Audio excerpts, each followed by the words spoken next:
Good morning. Sam here. I wanted to make this video to go over how to start an electrical business and how to grow one. I'm just on my way to a job about an hour away, pulling a trailer. We're going to be installing a sub panel, two 30 amp circuits, two 20 amp circuit for a workshop. And we'll also be installing a sauna circuit. It's going to be 60 amp. But on my way to the job, I figured it might be a good time to explain how I got to myself to this point. So, growing up, I always knew I wanted to start an electrical business or a business of some sort. I didn't know what kind of business. So I started going to school for wind turbines because I was really into the whole renewable energy sector and just thought it was really cool you could make your own energy. So after going to school for about 2 years for wind turbines, I learned I wasn't too passionate about the mechanical aspect of the wind industry, and I was more drawn to the electrical side of things, which there is a lot of mechanical components to electrical work.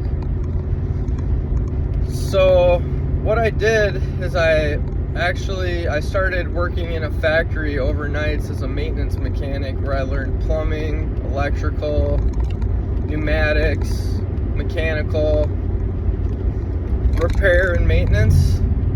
I learned a lot of great things during that process, and I knew that I wanted to become an electrician. So once I figured that out, I took the next step forward to become an electrician. So I went to work for a renewable energy company, a great company. I'm based out of Minnesota, and there's a lot of solar industry in Minnesota. So went and I got a job maintaining large utility scale solar company. It was a large utility scaled solar company. What we did is we would service and maintain solar systems, and I got to travel around the country. Also during this 3-year period, I got to go to Vermont, Texas, Nevada. It was a pretty awesome job, but I felt like I wasn't fulfilled and I wasn't learning enough in the electrical field. So I learned as much as I could, and I got 3 years of hours signed. So in most states in the United States, to become an electrician, you have to do an apprenticeship up to 4 years, or it could be longer in some states, just depending on the circumstances and how many hours you work. So I went to work after the 3 years working for the utility scale solar company. I knew I wasn't getting the right experience because I always focused on becoming a person of value and not what I was getting. So I went to work for a small electrical contractor out about an hour and 45 minutes from where I was located.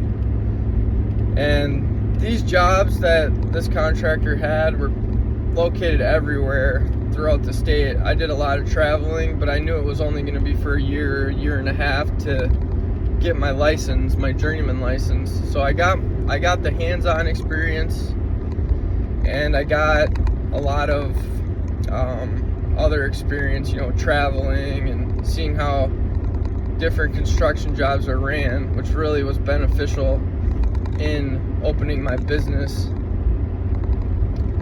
So after that 4-year apprenticeships, you have to get your 4 years of hours signed. So I got those signed by master electricians for both of those jobs. I went and I took my test. Now the state exam to pass is very difficult in Minnesota. You can't just go take it and expect to pass. It has about I think around a 45% pass rate the last time I checked. So what I did is I went and I got involved with an electrical association based out of Minnesota. It's called Minnesota Electrical Association, and they put on a weekend course where they basically teach you how to pass the test. But before that, I bought some journeyman prep books, like Mike Holt journeyman prep books. I read them from pretty much from start to finish. I wasn't able to pass the first time just based off that book, but it was a great foundation to electrical knowledge. And I had electrical knowledge in my wind turbine course, but not as much code specific knowledge.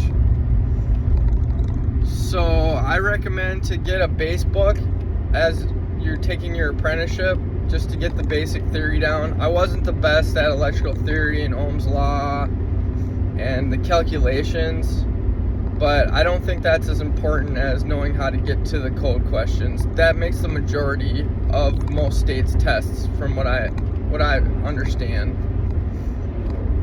So after passing my journeyman test from taking that 2 weeks course, or that weekend course where I got the pamphlet, I became a journeyman. So once you become a journeyman, that's when you really start to get dangerous. You really start to get thrown into situations where you never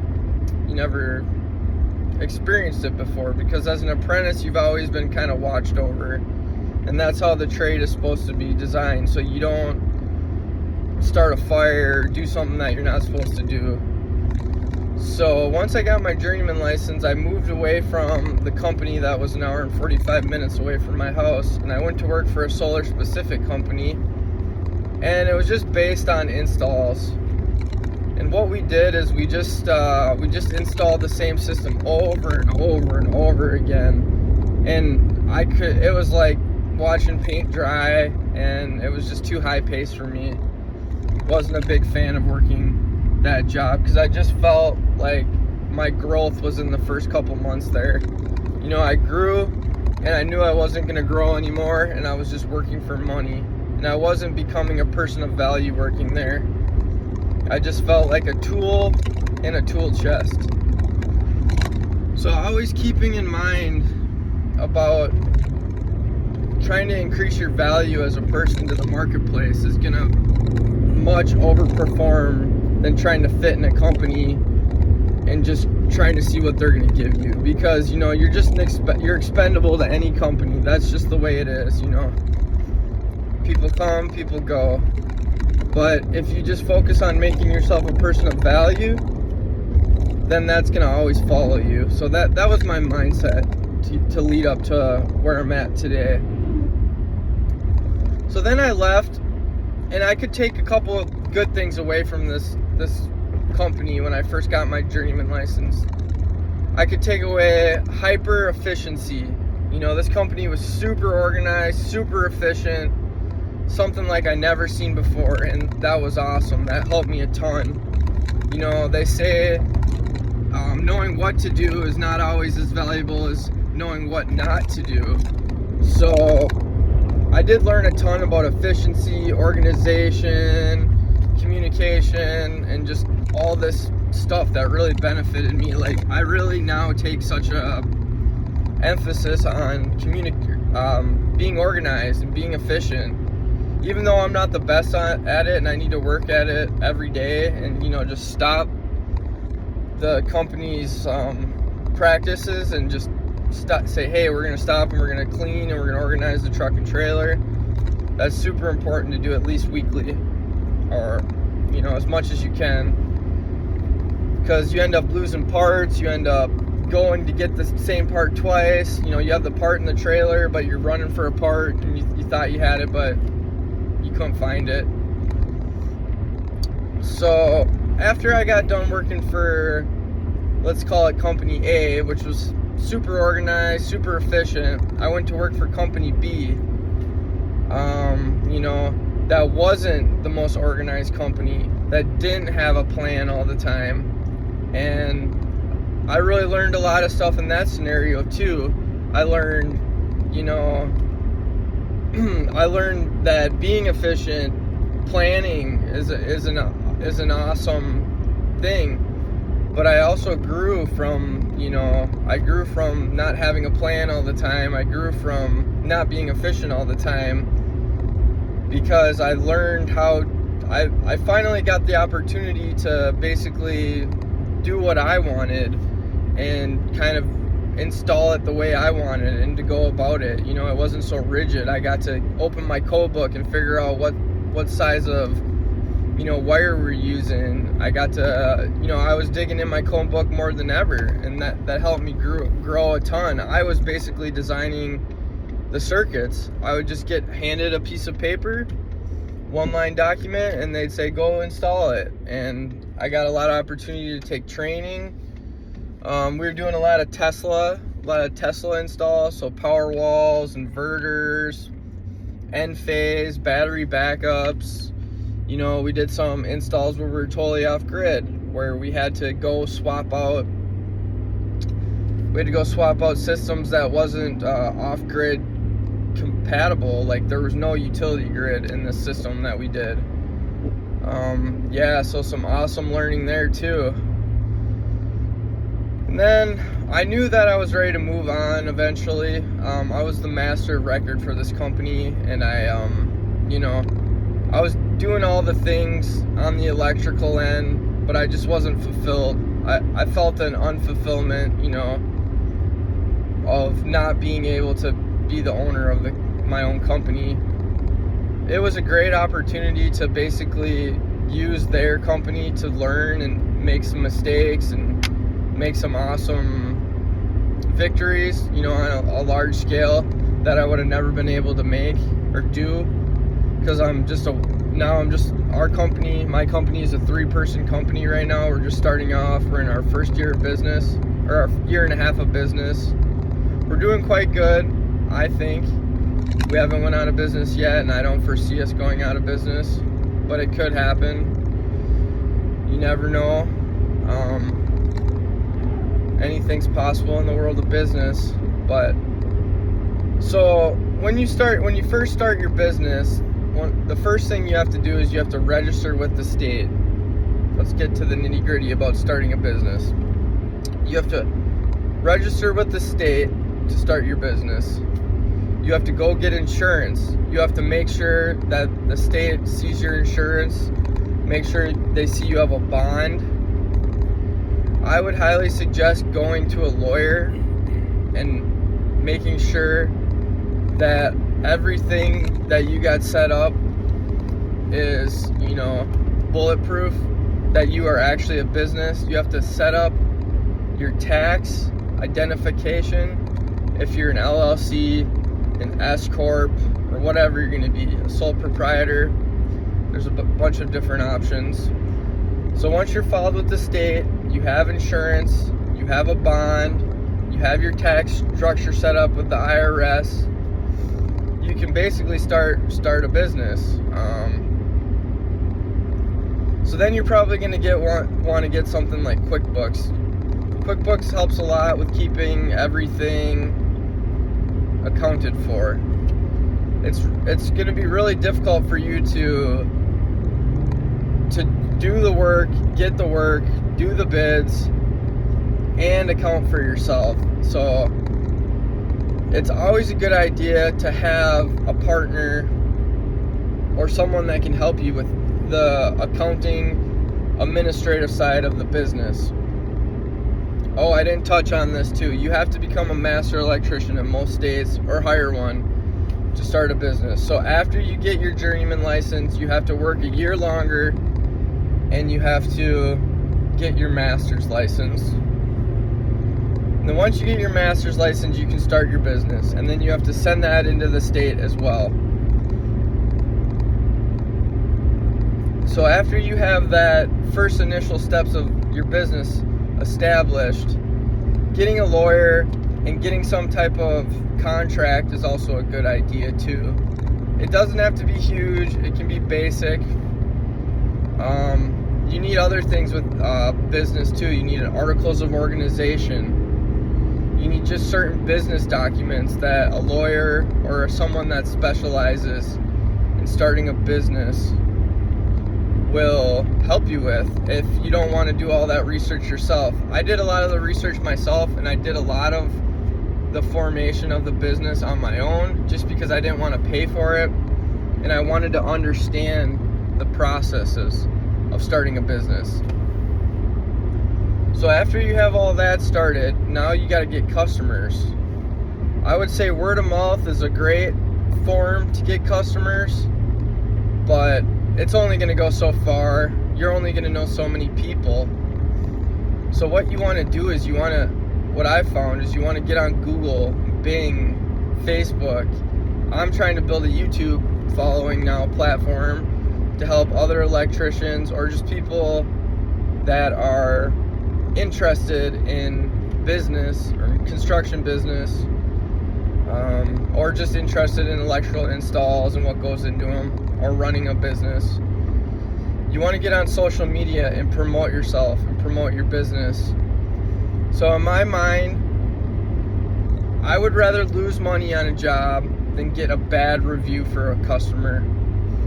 So within a year and some change, my company, Scheffler Energy, has got 29 5-star Google reviews, and that's helped a ton to get business. So getting good reviews is huge. It's more, reputation is everything in business. So building a good reputation, taking pictures, doing before and after, doing all that stuff, getting reviews from customers is what you want to do to start building your business. Because I've tried to pay for ads and do Facebook ads and things like that, and it's not very organic, and a lot of other companies do that. And I think your best bet is your Google reviews to build your business, and just do good work. So a lot of the times you'll find when you start a business that it's hard to make money and it's hard to grow the business because you really can't find your ideal customer. Because your ideal customer is gonna basically pay what you want them to pay for you to be profitable.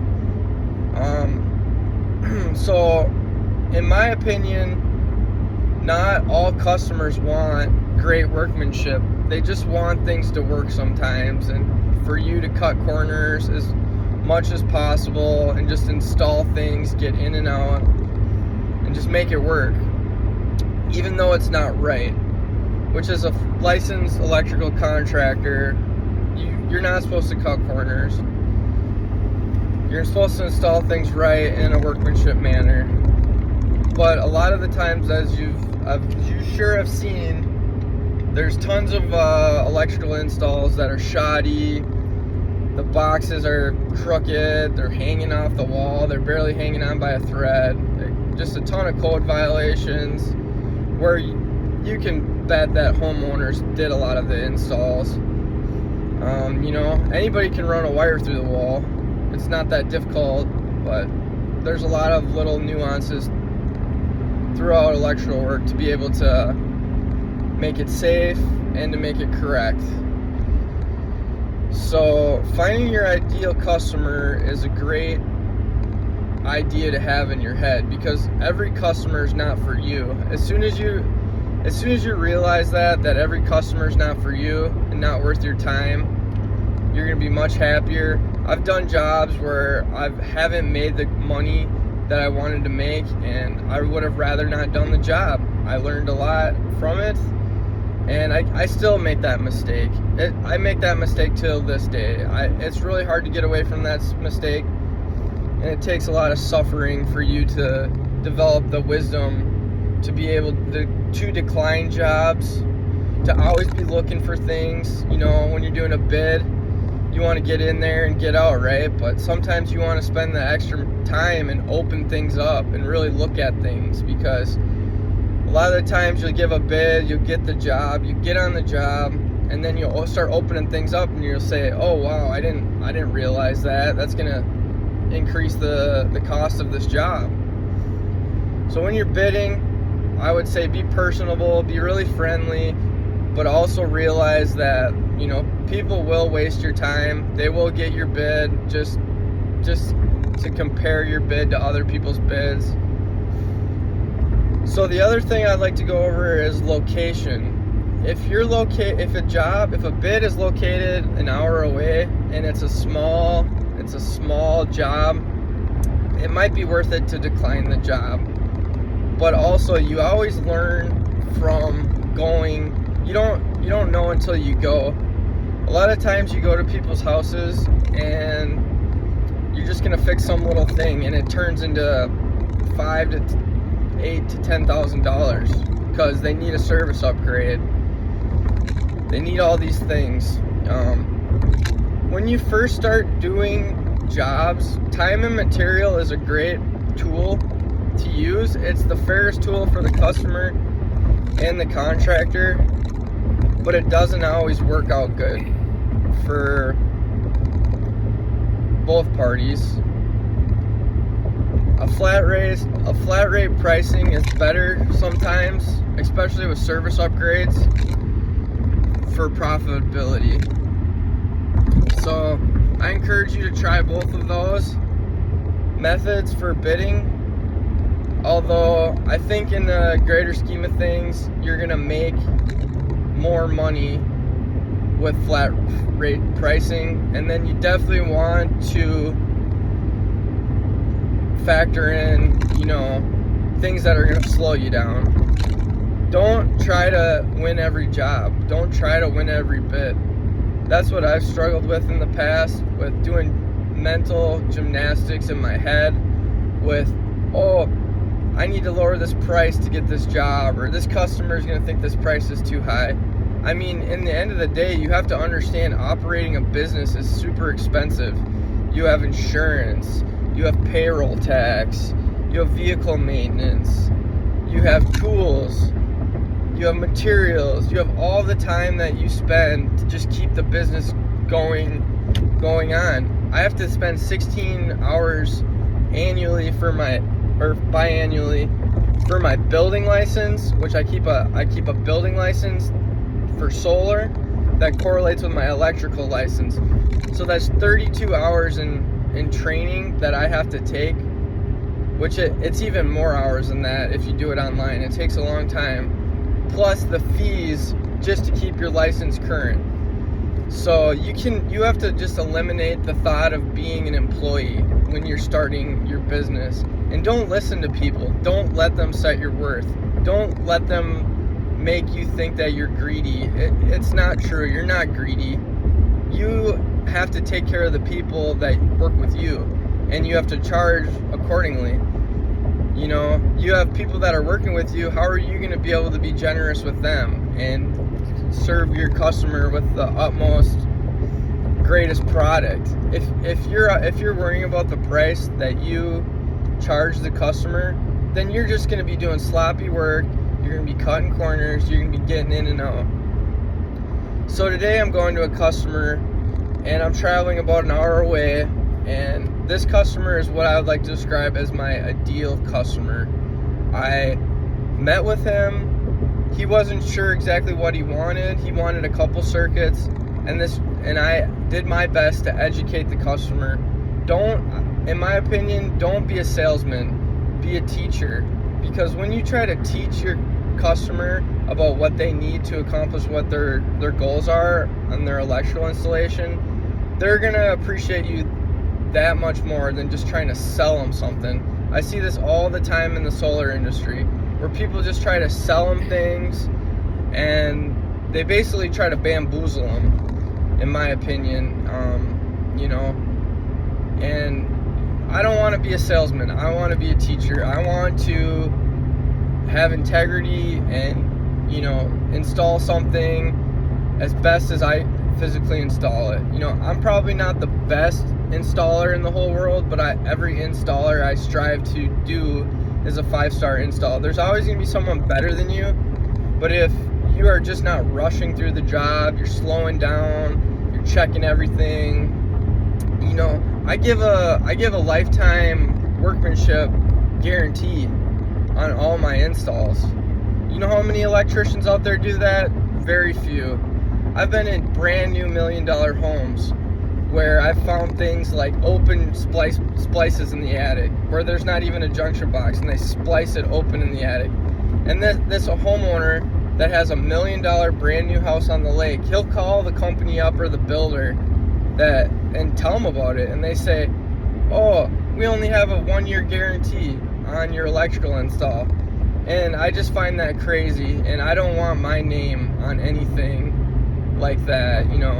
That's just a total lack of integrity, And you'll find that in any construction industry. They just care about making their money and moving on to the next job. I've seen it time and time again throughout the industry.